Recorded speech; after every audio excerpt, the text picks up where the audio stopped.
ফিলিপিন্সের উত্তরাঞ্চলে আঘাত এনেছে বছরের সবচেয়ে শক্তিশালী টাইফুন রাগাসা।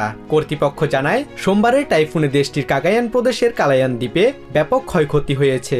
প্রাণ হারিয়েছে অন্তত ৩ জন।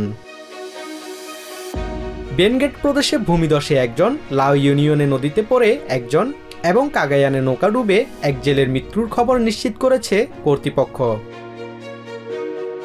প্রবল শক্তি নিয়ে আঘাত হানার পর দুর্যোগ মোকাবিলা সংস্থা সহ সব সরকারি সংস্থাকে তৎপর থাকার আহ্বান জানিয়েছেন দেশটির প্রেসিডেন্ট ফার্দিনান্দ মার্কোস জুনিয়র। এদিকে টাইফুনের প্রভাবে প্রবল বৃষ্টিতে বন্যা পরিস্থিতি তৈরি হয়েছে কয়েকটি শহরে। এমন পরিস্থিতির জন্য সরকারের বন্যা নিয়ন্ত্রণ প্রকল্পের অব্যবস্থাপনাকে দায়ী করেছেন স্থানীয় এক দোকানদার এডুয়ার্দো পুনো। এটা হচ্ছে বন্যা নিয়ন্ত্রণ প্রকল্পগুলো সঠিকভাবে বাস্তবায়ন না হওয়ার ফলাফল। দেখাই যাচ্ছে কত বড় বন্যা হয়েছে।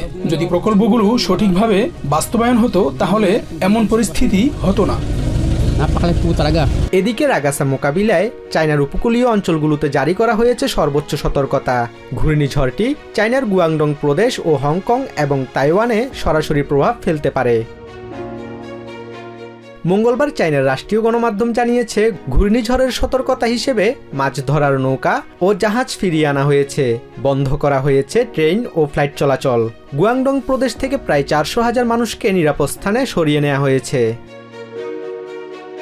রাগাসার সম্ভাব্য তাণ্ডব মোকাবিলায় হংকংয়ের মানুষ ইতিমধ্যেই বাজারে ভিড় জমাচ্ছেন।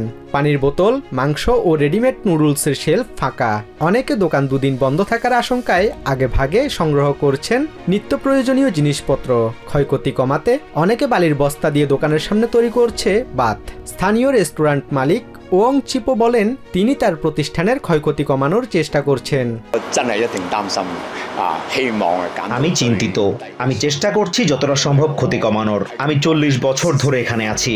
আমি জানি কোন টাইফুন কতটা শক্তিশালী। বিশেষজ্ঞরা জানিয়েছেন উচ্চ জোয়ারের কারণে এখানে পানির উচ্চতা প্রায় 4 মিটার পর্যন্ত উঠতে পারে। বাতাসের গতি বেশি হওয়ার কারণে টাইফুনটি অবশ্যই শক্তিশালী হবে। এজন্য আমরা চিন্তিত। ঘন্টায় 220 কিলোমিটার বেগে ধেয়ে আসা এই ঘূর্ণিঝড় গুয়াংডং উপকূলে বুধবার দুপুর থেকে সন্ধ্যার মধ্যে আঘাত হানতে পারে বলে জানিয়েছে স্থানীয় কর্তৃপক্ষ। Basudeb Nath, TVN24 news desk.